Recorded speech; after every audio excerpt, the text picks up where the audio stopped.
Hello and welcome to the PMC podcast, where PMC stands for Project Management Conversations. We will be talking about risk today and really the mindset that you should have when thinking about risks. Two things here before I let our expert guest, Dave, give a brief introduction about himself is number one, if you want to learn risk management, check out the playlist in the description, in addition to, of course, the insights that Dave will be sharing with us. And secondly, the one thing that I really liked about Dave's profile is the mention of how his work focuses on the intersection of strategy, branding, and marketing. Dave, if you could please give us a brief about yourself and maybe towards the end, a one liner about those three words strategy, branding, and marketing, and where you fit in. Oh, a one-liner that you come prepared. You know how I like to roll. Mhm. Yeah. So I have been writing this PMI column for the PMI Voices, and I actually this month I for the second time ever was featured in the magazine. So I was like, this is amazing. Congrats. I'm hitting new heights of my PMP person. Uh, I don't know, whatever. Celebrity. That's what we'll call it. We'll call it celebrity, which is completely awful. So they at one point somebody did some research. They figured out I was the number one PMP thought leader in the world, the most widely read, Wow. because I've had this column though for PM Voices for over a decade, and like you said, I write about project management from outside the world of tech. So I have done stuff in politics. So I helped reelect Barack Obama. Sports and entertainment. I do have done branding activities and taught branding at one of the America's greatest business schools, the Kelley School of Business. I have worked with some of the biggest brands in the world in sports and entertainment, like the Boston Red Sox and um, minor league baseball teams, all over the place. Great stuff. And so the key guiding thing to me is I like to cover project management from the vantage point of it's not so much the job, it's the people that are involved. So I am very much a people oriented in the way I approach project management. Um, Mhm. you wanted a one liner about where the intersection of project management, strategy, and branding comes together. And I will tell you that the reason you are managing projects, so this is going to be important to the people who are listening to this, is because your organization needs to achieve something, right? They want to do something better. It's not like they're just hiring and have project managers laying around so that they can just do these cool things. There's outcomes involved, and those Yeah. outcomes usually are either measured in the impact they'll have on a society or community if you're doing something in the government, or they're about money. And so the reason I got involved with strategy and branding because that was where all the money is. And so that's how I've got into project management because in that way I was able to control my career and destiny a lot better. Wow. It might Love have that. been more than one line, but hopefully that got the That point kind of put across. things together. Thank you so much for that. That is so amazing. And with that, we can actually focus in on our topic today. Yeah. And you just gave a really good introduction about the vantage point that you have when you look at these things. So maybe in your own words, in your own understanding, what do you see a risk is? Well, the risk is anything that's going to cause your project to not come in on time, on budget, or successful. And one of the really key things that everybody needs to ask, and this may be one of the most important things you can carry around, super tool, is always understand what success looks like because you need to make sure everybody has a common definition of success. Because if not, then it will be very easy for everybody to get pulled in many directions. So to Right. me, a risk is anything that's going to just stop you from achieving success. And success needs to be defined at a holistic level. Like Hmm. you may, within the project, have a way of saying whether or not you're successful, but you need to know what the overall project's definition of success looks like. So risk Right. is anything that'll stop that from happening. Awesome. Awesome. Yeah, I love that. I mean, pretty straightforward, actually. So we can actually start talking about how you and I, as project managers, should be thinking about risks. So the first point that Dave suggested in that article that Dave briefly mentioned was know that every decision carries risk. Can you elaborate that, Dave? Sure. But here's the thing, and I think it's come through in strategy most often, because a lot of times the biggest challenge you're dealing with is the status quo. And so you think that like if everything just stays the same, everything stays the same, but that's untrue. That's actually probably the riskiest decision you can make. So every decision comes with some form of risk. There could be the risk of missed opportunities, right? If you don't take action on something that you know might benefit your organization or that might make your project come in uh, quicker or more effectively or on budget or whatever. Again, whatever the definition of success is in your organization, if that carries risk because by definition, almost, if you take an action, you do something different, it's risky because you don't know it's going to happen. So everything takes risks. Not doing things is risky. Doing something differently is risky because there's no guarantees of success. So I mean, it. I don't want it to sound like so basic, but it is basic, right? It's like there's nothing that's risk free because just doing things the same way is risky because life is always moving. Things are always changing.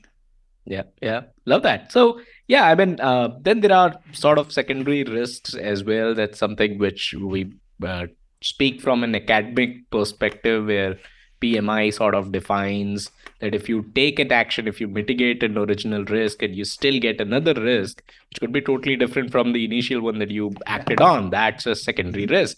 So, with that, we move to the second point that Dave mentions, and that is understand that if risk wasn't involved, there would be no change. And I really love this point because if you look at projects, end of the day, the genesis of a project is some sort of change, right? You bring in project because you want to change something. So the second point that says understand that if risk wasn't involved, there would be no change. How do you correlate that, Dave? Listen, if there was no risk, you wouldn't have a job. Yeah, Because exactly. again, like the reason that you're doing a project is because like something could be either needs to be entirely different or needs to be improved. And Mhm. so the thing is like you have to just understand that like everything you do is risky, right? And it's not like existential risk involved in some of these things. It's like when sometimes you just have to go back and put the thing back together the way it was, right? Mhm. Or I like to even frame risk as like it's a process of learning, so Mhm. that you might make a mistake. We all make mistakes. This is, I coach my son's soccer team, his recreation soccer team. He's 13 now, and like these kids have all been together since they were little kids for the most part. So 5 years old, so now they're 13, 8 years. And I have been saying the same message. I go, listen, it's no problem to make a mistake. The only problem that we have is if you make a mistake of not trying. Not right. And so the thing about this is like we're all going to make mistakes. You're balancing the risk. Then the risk is like what's greater, the risk of not doing something or doing something, maybe making a mistake, right? So it's always a conversation that you're having, both internally with yourself, internally with your team, but also when you look at the world around you and the change you're trying to create. Because again, you wouldn't be taking on a project if there wasn't some form of change that was necessary or Yeah. desired. Mhm. Yeah, I mean, Awesome. Awesome. I feel a little bit when I wrote the piece, and then when I'm talking about it, I feel like it's so obvious that I feel almost like I'm like going, like God, like how No, can you not not see really. it I that mean, way? it's the reinforcement of articles like these that keep us on track, right? And sometimes we are Yeah. so much involved in our jobs that we Mm-hmm. tend to forget the basics as well. And Yes. we actually need articles like these. We actually need podcasts like these to make sure that we are going on the right path, what the right path is when it comes to risks. Yeah. Well, here's another thing too, and I know this is probably true, and this actually builds on what you were just pointing out. There's also so many organizations where there's the management occurs by fear, and Hmm. it's Yeah. just fear that like, oh, we're going to eliminate all risks, or if you make a mistake, you're an idiot, you're a moron, you're going to get like you're in fear for your job, and that's ridiculous, right? And Yeah. because everybody makes mistakes, and everybody's going to um, encounter a situation that they don't have the right answer for right away, that is just life. And so maybe, even more important than just the reinforcement of the basics, which again, this is truly one of the most fundamental ideas that project managers should be thinking about, is that, like, look, if somebody's telling you like you can't make any mistakes, or like you're managing your projects based on fear, Yeah. hopefully you can find a new job, because it doesn't have to be that way. Yeah. That's just a terrible way to like go through your career. Yeah, yeah. This actually reminds me of one of the interview questions that I got earlier in my career. And the person who was interviewing me around risk, he said that, what would you do if you knew there was a risk and you are not able to act on it? You're not able to mitigate it. You're not able to, do anything about it. What do you do? And I thought about it for a minute and I said, well, we go on with the project. That's it. And the risk is there. We document it, but we go on. If we are not able to do anything about it, we'll see when it materializes, right? Yeah. I Deal actually with it got the later. job. I actually got the job, and later on the job, I asked this guy. He was actually my manager, and I asked him, "You asked me this tricky question around risk. What do you expected my answer to be?" Because I was thinking about it even after the interview ended. And he said, your answer was actually perfect. If there's a risk that you cannot do anything about, you go on with your life. And he gave a crude example of sort. He said, there's always a risk of people dying, but that doesn't mean that they stop living, right? So Yeah. you move on, right? There's a risk, there's a risk. It's okay. We'll see when it materializes. So let's move on to the third point that you mentioned. So move your focus to the opportunities at hand. This is sort of looking at the future. Yeah. So opportunities at hand. Again, everything. This ties back to the original supposed to be one liner that wasn't from me, about strategy and branding. My view on strategy, and again, work, and this is not unique to me because I'm an American. This is unique to me because this is what I tell people no matter where I find them in the world, is that one of the biggest challenges you're going to deal with is that you're solving yesterday's problem, and today's problem is really already in the past. Problem solving is actually a commodity thing. Most people are pretty good at solving problems and like getting rid of the stuff that's already in front of them. The biggest challenge for a lot of us is to look down the road and to see what's coming next, right? And actually being able to set ourselves up, our careers, even our businesses, our organizations. I know a lot of project managers that I engage with are in the government because I live in DC. It's like how to solve the problems that are going to be facing you that are already there. You can already see what they are, and so you're taking advantage of the future. And to me, that helps frame risk a lot more effectively, at least to me, because the thing is like, because it's something new, then it's risky, right? Yeah. Because there is no guarantee of success in the future. It's all risk. So then the thing is like, by getting to it early, then who has the greater ability to set the foundations for success, to mitigate the challenges and the potential downsides of it? Who has the greatest ability to recover if something something goes wrong? I'm always trying to encourage people to, like, don't just solve don't solve yesterday's problem. I mean, that stuff's already gone. Love that. And the stuff that we're dealing with right now, by the time you finish it, it'll be behind us, or it's stuff that's like already evolving. Let's don't ignore it, but let's like not spend our precious time on it. Let's focus on what's next. Let's kind of always be creating those opportunities for ourselves, because that's really where looking ahead is where innovation happens. And as a project manager, I think a lot of us had either who've touched it as a full-time thing or touch it a little bit at a time, or even interested. It's partly because of that interest in the innovation and creating the future and like leading change. And that's where it is. It's always in front of us. It's never behind us, right? It's never right now. It's always what's in the future, and that's scary for people. Hmm. But Yeah, don't be afraid. totally. Just email me, and I'll tell you. It's like you always got to be looking at the future. Love I'm it. like everybody's cheerleader. Love that. Now, with the kind of experience that you come with, right? The kind of experience that you carry, it would be inappropriate for me to let you go without you giving us an instance or maybe some sort of experience where you dealt with risk and how you were able to, mitigate it, sort of. Sure. Okay, so the first thing is when have I not dealt with risk? Yeah. It's like the thing. A couple of good examples though. Let me give you.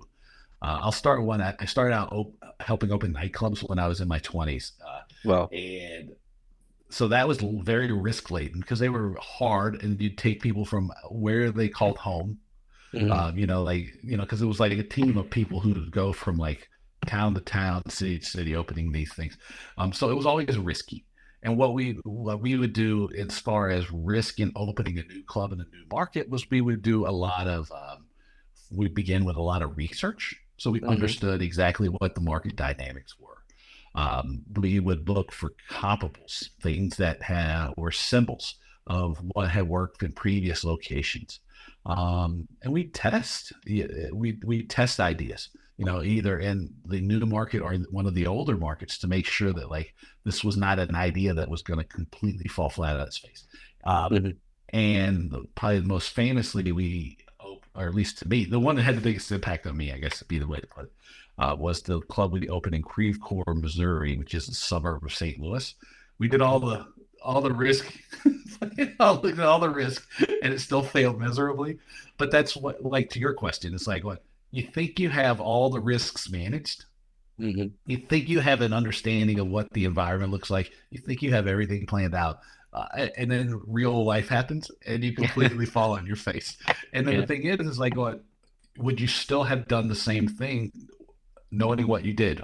And in this case, the answer was at the time, yes. Only later on in my career did I say, hey, these are the three mistakes that I would have changed. Like, this is Mhm. three ways I could Yeah. have managed the risk better. So, that's one way, that I've managed risk. The other way is, um, I did some political campaigns. And one of them Mhm. was the reelection campaign for President Barack Obama here in the States. And that was risk management was a big part of that because you couldn't really, you had to be careful, right? Because it's a high profile thing. If you did something really stupid, could have some tremendous blowback. And in those cases, one of the things that really helped manage the risk of not doing something stupid, because I was like always where I was likely to run into trouble, me doing something dumb, was having partners, right? Having people that you can discuss the issues you're facing with, right? Because I think a lot of times when we're thinking about risk or we're managing risk or we're dealing with some of these challenging circumstances, we feel that we're in this thing alone. Mhm. And so having really good partners or a really good cohort of people that you can talk to, either internally or externally, that you can kind of walk through the ideas. That's also a thing I found really helpful with dealing with risk because um, there were a couple times, like a couple things that were maybe not huge in retrospect, but at the time they felt monumental, Mhm. around like messaging, that I was like going petrified because I was like going, I don't want somebody from like the president's office or the president's campaign yelling at me. Mhm. And so you go and you talk to people, right? You talk to other people who are in senior positions. You talk to other people who have done the same job. You manage your risk partly by understanding how other people see it. So because Yeah. you're going to have a blind spot, you can only see things the way you see them, right? And you're limited by your experiences and the role you're keeping at the time, and sometimes how close you are to the project. So those are two ways that like you know, I tried to manage risk over the years. So The one worked well, the other one totally I fell flat on my face. yeah, So but it's a it's learn. it's Both it's both always are a learning process. Yeah. both are learning. Yeah, love that answer. And Dave, how can someone contact you if they want to? Well, I would tell people to visit my website. It's davewakeman.com. That's my name. You can also send me an email. Is my name, Dave, at davewakeman.com. I would say connect with me on the projectmanagement.com website. I try to be active in replying to people's comments when they comment on the articles. There are some cool like newsletters and stuff I do that you'll be able to sign up on my website. So Awesome. Connect with me on LinkedIn. I'm on any of those places. Make Awesome. sure, tell me what you learned. Tell me why I'm wrong. Tell me it all. It helps me. Yeah, love that. Everything will be linked in the description below if you're watching this on YouTube. And thank you so much, Dave, for taking the time out today. I'm sure our community is going to find this episode very, very helpful. Thank you so much. Appreciate it. Thank you for having me. I appreciate it.